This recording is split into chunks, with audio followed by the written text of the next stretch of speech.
Bismillahirrahmanirrahim. Assalamu alaikum, dear students.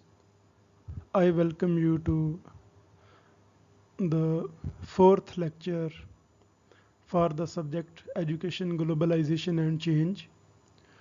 And our today's topic is 2.3, Why use business models in the management of educational change. So in previous lectures we discussed changes in society, and 2.2, the impact of market forces in education.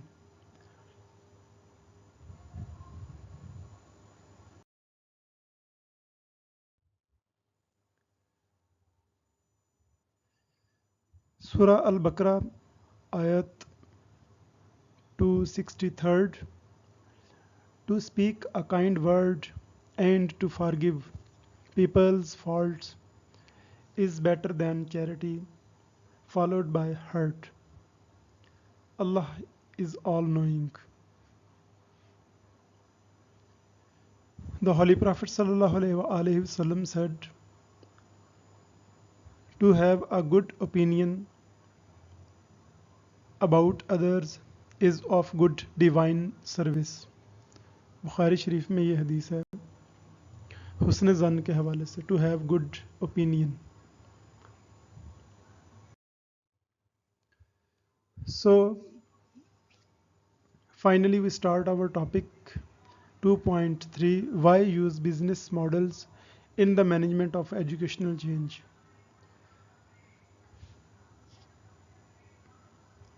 Folklore has it that there has been some traditional antipathy between education and business or industry. So traditionally, historically, education and business were at odds with each other. Usually business community accused education of failing standards, of failure to prepare students for the demands of work, producing illiterate, innumerate and work-shy employees. So in history, business community accused education that education is not making or producing appropriate employees for the working class, for the employers, for the factory owners, for the capitalist society.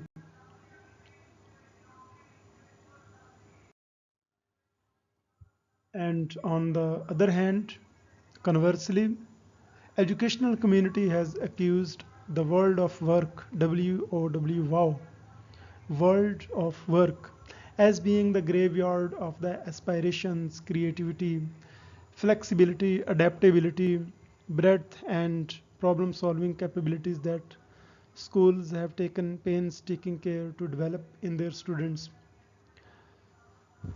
So there is contrast as we are discussing the topic why use business models in the management of change in education, in the management of change. So in history or historically, both the business community as well as educational community, both of them accused one and each other that the one is causing the failure of the other. As educational community thought that business empires are the graveyard of the aspirations, creativity, flexibility. That means those qualities which schools used to produce in their students, they were not paid very well. The students were not getting the reward. So historically, both of the communities, business as well as educational, both were accusing each other. So how we will develop our topic in this, that will come later. You will understand, inshallah. So we have to think that education is not a commodity. First of all, you should focus on this, that education is not a commodity. Like mobile is a commodity, or anything like this. Mm, all the things which you see here and there around you, facilities, these all are commodities.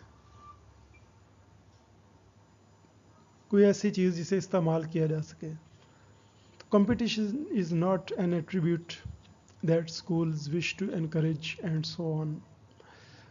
So historically ये हो रहा था कि school competition को जो है ना वो मुकाबला जो है ना वो कि एम्प्लॉयज़ का, स्टूडेंट्स का, कि वो जो है ना स्कूल्स आपस में मुकाबला नहीं को जो है ना वो फ़रोग नहीं दे रहे थे. उसकी वजह ये थी कि वो मतलब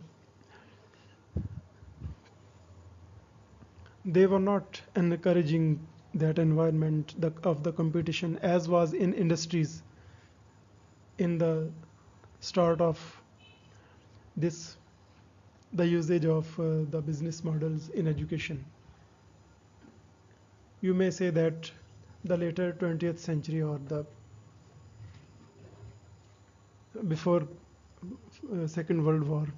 So moreover, the educational community has been suspicious of introducing industrial models of management into education, seeing them as furthering the narrow line management, coercive mentality that sits uncomfortably with schools as person-centered institutions, arguing that schools are not production lines and that students are not passive objects to be molded. So this was due to, as I have read this paragraph, it will help us understand my stance that in those days, the education community thought that like you go in a factory or in an industrial unit, you work there from 8 to 5 or 8 to 4 as per the time. So they were not like they were following a mechanized routine. So, but in schools, we can't deal the students like those. But later on, we will see that this trend was changed, that business models were going to be used in educational sector. So Wilby in 1997 suggests that education should not introduce business practices because business is amoral, that it does not focuses on morals and values. Undemocratic है business, जो है ना वो undemocratic है, self serving है, rapacious है, acquisitive है, obsessed with image rather than substance, distrustful of partners and driven by profit. It means that all the negative, you may think of that, qualities were being promoted by business as per the uh, thinking of the educational community. It was because of that. Otherwise, these were the principles of work, world of work in those days. But he suggested that there should be no use of business models in education, as they are they don't care any person. They don't focus on any person. They just focus on the profit. सो इंसान पर नहीं, इंसान के माहौल पर नहीं, इंसान की ज़ात पर नहीं, बल्कि इसका सारे का सारा फोकस बिजनेस पर था कि बिजनेस कैसे फैले, बिजनेस को क्या फ़ायदा होना चाहिए. Human needs were being ignored. So will be in 1997 suggested that business models should not be used in education. But later on we will see that why business models should be used to to manage change in education.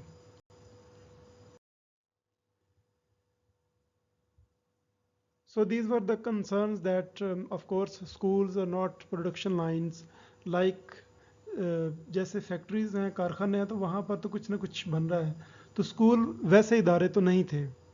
Of course students are not passive objects कि आप जनाब कारें जैसे बना रहे हैं ऐसे students को तैयार नहीं कर सकते. Students were the living human beings. So, of course, we should all be concerned with standards. Of course, schools should prepare for future citizens and workers. Of course, some employers and employment might not be perfect. Simple polarities, bivalent thinking do not catch the complexities of the industrial or the educational spheres and institutions. So this paragraph very comprehensively and mm, clearly indicate that, of course, the human beings, the school settings were very different from those of business settings, and because of this, school should focus on preparing future citizens and workers, and some employers and employment might not be perfect. This bivalent, this two-way thinking do not catch complexities of the industrial or the educational spheres and institutions. That institutions think separate or different from the educational institutions. Business institutions were thinking uh, opposite, approximately opposite to the school institutions. So this happened that, but schools have to prepare future citizens as well as workers. And of course, these all questions were to be answered by the schools. So it will lead to the, it will lead, it led later through the usage of business models in education to manage change.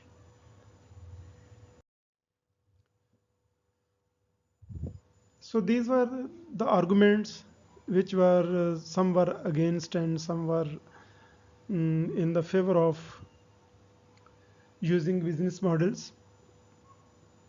If we set aside this prejudices and suspicions and distrust that one community has of the other, there were partnerships and synergies as much as well, that these two different sectors like education but correlated, education sector and business sector, these were opposite, but these have compatible practices as well. As business and industrial community has to have to employ people, and education has to prepare those people, so employee and employer relationship was developing in spite of these prejudices and suspicions which we have talked in the previous slides. कि जो हमने पिछली slides में बात की है कि दोनों एक दूसरे को ब्लेम गेम कर रहे थे कि भाई जो है ना बिजनेस जो है ना वो ए मॉरल है, और वो कहते थे कि एजुकेशनल सेक्टर जो है ना वो कोई अच्छे लोग नहीं पैदा कर रहा.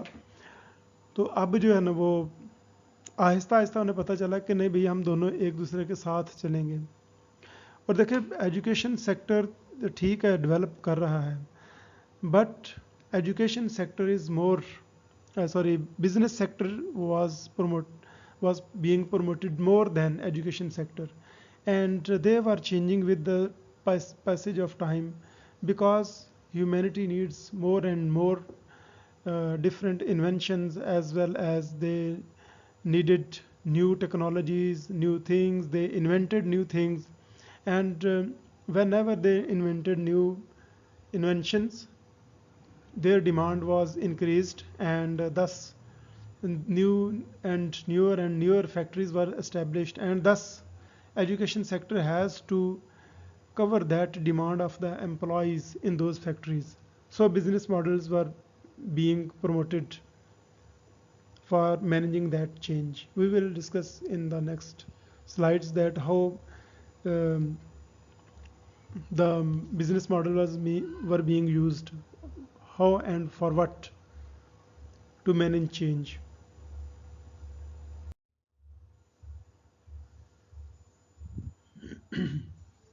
So here we discuss that many practices of the business as well as educational fields are compatible, they are in harmony with each other. For example, both the works, the view that business and educational practice are in very many areas compatible entails a shift of perception and perhaps an abandonment of prejudice on the part of educators who might hold a negative view of business as being essentially exploitative, driven by the thirst for naked profit, dehumanized and dehumanizing, impersonal, alienating, autocratic, steely cold, and cutthroat in its internal relations, boring, repetitive, and dispassionate. Like both of the sectors have all these values which are which seem very boring and very technical terminologies related to economic field, dehumanized. Like both of these have competition, both of these don't care for the individual rights as well as education, and both have alienating, autocratic, steely cold, and cutthroat competition in their relations. Boring भी हैं, repetitive भी हैं, and dispassionate भी हैं. अच्छा, इस slide में वो मतलब कहना ये चाह रहा है कि अगर आप मतलब बात करते हैं कि दोनों फील्ड्स में बिजनेस और एजुकेशन प्रैक्टिसेस में कंपटीशन किस बात का है, तो दोनों में कुछ ऐसी प्रैक्टिसेस हैं कि जिनकी वजह से जो है ना वो काफ़ी मसाइल आ रहे थे. ठीक है, उस वक़्त दोनों में ही कोई इतने ज़्यादा हकूक़ का ख्याल नहीं रखा जा रहा था.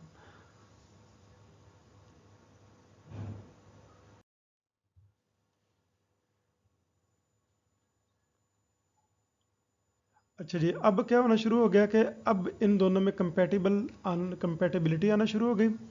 Both of the fields, like the fields of education and business, and many commercial companies were being more person centered than many schools. यानी स्कूल से ज़्यादा वो जो है ना पर्सन सेंटर्ड मीन्स के the focus of those companies, those commercial companies was the employee of those companies. उसको focus करना शुरू कर दिया उन्होंने, बजाय इसके कि वो प्रॉफिट और कंपनी पर फोकस करते, उन्होंने इंडिविजुअल राइट्स की बात करना शुरू कर दी, लोगों को फैसिलिटीज़ देना शुरू कर दी, इंसान को इंसान की तरह डील करना शुरू कर दिया, उसको as a human being consider करना शुरू कर दिया. तो business organisations are becoming human organisations. So to the argument that they are often only producing a standardised product, one can suggest that this only serves to suggest that humanizing practices is even more applicable to education, which is producing a non-uniform human product. It is to make the human services yet more human.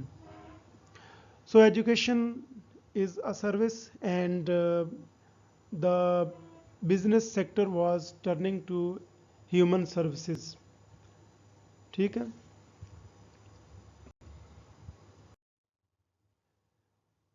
So with the rise of the service industries, of which education is one, more human practices are entering industry.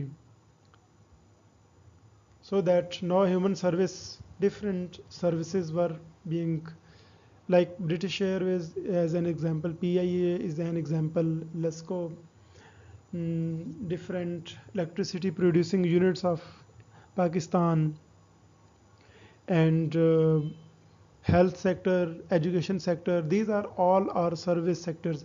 Wherever people do jobs, they belong to service sectors mostly. It is a sobering exercise to read the recent business literature because it is replete with example after example of just how effective management and organization have been in becoming person-centered in many cases massively more so than in the world of education. So the literature of management is was affecting the literature of education, because that was also person centered, that human being was, or the employee was the focus of that literature. How to manage persons, how to manage people, this was being discussed in that literature. So thus, slowly and with the passage of time, business models came into education. Education could be informed usually usefully from business perspectives on the management of people and organizations. Further, the business community is at the forefront of change, because not to be so would be to court failure, closure, and demise. The logic of survival leads to the logic of managing change. So, if we talk about the forefront of the change, that will always be economic front. Like we have to have money for everything we can do, and for that purpose we need money to do everything. So economy, budget, finance is basic requirement, and for that purpose economic center, economic sector is the base or is the forefront of every change. You know that many international multinational companies are working in Pakistan, and they are working for economic gains. They are not for service, just for service. They are here for to earn profit, to run their business. You can take examples of many sectors and many INGOs as well as NGOs that they are working in Pakistan. Some are for just for service, but mostly they are running their business. And if they can change, they can manage change, then education sector can manage change. So business community could be considered to be the experts at managing change, because that is their stock in trade, because they see change. I can give an example of this, that like many Chinese companies are working in Pakistan, many US companies are working in Pakistan, even UK's companies are working in Pakistan. They all are for their business growth. And when this one or any multinational company goes to any other country, so they face change. And whenever the world is so connected, so now these companies have to face more change. सो दुनिया में जहाँ कहीं भी जिस किसी company ने भी दुनिया में के जिस हिस्से में भी जाना है, उसे चेंज का सामना करना पड़ेगा। और इसके लिए वो फिर जब चेंज मैनेज करना, तो एजुकेशन सेक्टर ने भी फिर उससे सीखना शुरू कर दिया। इसलिए फिर जो है ना वो एजुकेशन सेक्टर में बिजनेस मॉडल्स जो है ना वो चेंज मैनेज करने के लिए इस्तेमाल होना शुरू हुए। If one looks to the source of several innovations in education in recent years, then their pedigree and parentage in business and industry are clear. It means that whatever we see in education, this all came from business sector, from the business industry. For example, the topical issue of quality and quality development, that in education now we talk about quality control, quality management. So what is this? This is all came from industrial sector. The move towards flatter management and taller management, these are the two concepts of management. In flatter management, there is a head and there is lesser hierarchy. Horizontal hierarchy होती है इसमें, यानी कि जो individual होता है हर company का, उसके पास ज़्यादा पावर्स, ज़्यादा इख्तियारात होती हैं। यानी हायरार्की जो होती है वो कम होती है, कि आप जो है ना अपने बॉस से कम वक्त में जल्दी रब्ता कर सकते हैं, बजाय इसके कि आप उसका कोई असिस्टेंट है, फिर उसका कोई सब असिस्टेंट है, फिर उसका कोई जो है ना वो सेक्रेटरी है, फिर उसके ऊपर कोई सेक्रेटरी है, फिर जाके तब आपके चौथे बंदे को जाके आपने बॉस को मिलना हो तो कितना मुश्किल होगा, कि बजाय इसके कि डायरेक्ट आप बॉस से मिलने, तो वो आसान है। तो फ्लैटर मैनेजमेंट जो है ना वो इस तरफ लेके आई। तो ये भी कंसेप्ट जो है ना वो, ये भी हमें बिजनेस एजुकेशन से ही मिला है। Organizational theory that is being used in planning and managing educational change has much of its basis in the literature of industrial practices. तो ये सारा कुछ इंडस्ट्रियल प्रैक्टिस से जो है ना वो आया है। लीडरशिप एंड मैनेजमेंट स्टाइल जो है ना ये भी सारे इंडस्ट्री से आए हैं एजुकेशन में। The need to develop empowering organizational cultures had its roots in organization. So empowering organizational culture, कि लोगों ने देखा कि भाई एजुकेशन भी जो है ना that can also be a business. So now education has become a business and it's, अगर ये पहले कारोबार नहीं था, सर्विस थी, खिदमत थी, इबादत थी, तो इसका मतलब है कि जब ये कारोबार है तो कारोबार से ही सीखा गया होगा। बड़ा सिंपल है, इसको समझना चाहिए।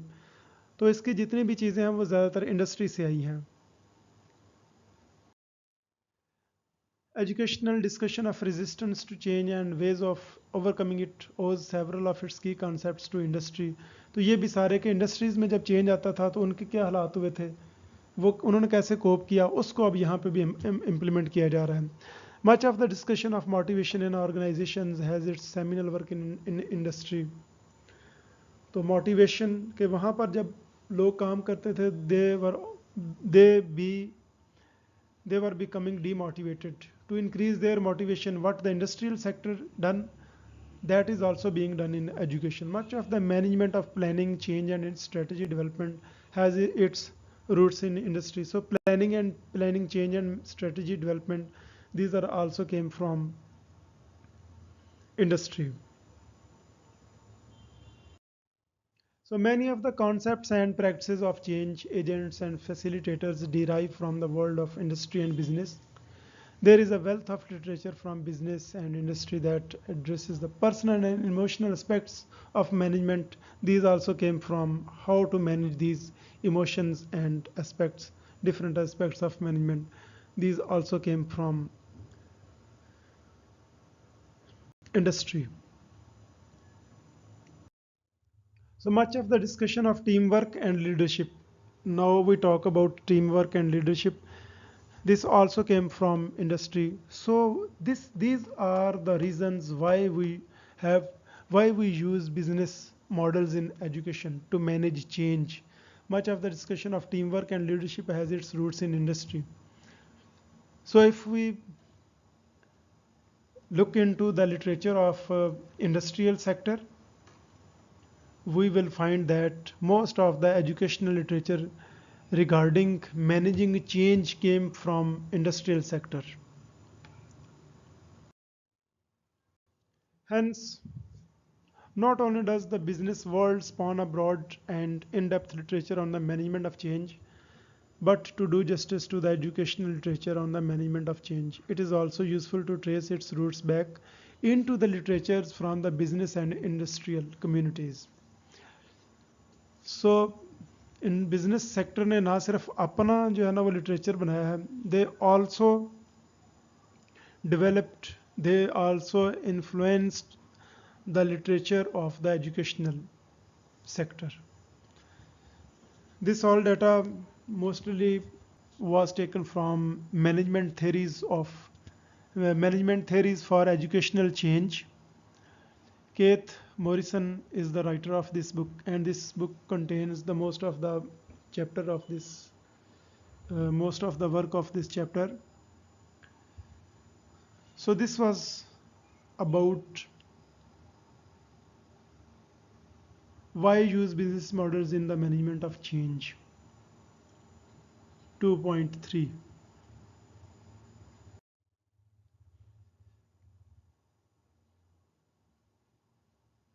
So after learning this topic, why use business models in the management of change, we should focus on this. lecture we should try to learn it by heart, and in the end I like to say that there it is a quote: be not afraid of growing slowly, be afraid only of standing still. So this is my message to you, that this lecture was a little bit difficult. Technical terminologies and technical language was used. You should work hard. You should use dictionary. You should use Oxford, OALD, Oxford Advanced Learners Dictionary. You may use it online as well as Cambridge Online Dictionary. These are the two authentic British dictionaries, and you should use these to understand if you find difficulty in finding the meanings of any of the words. So best of luck and thank you.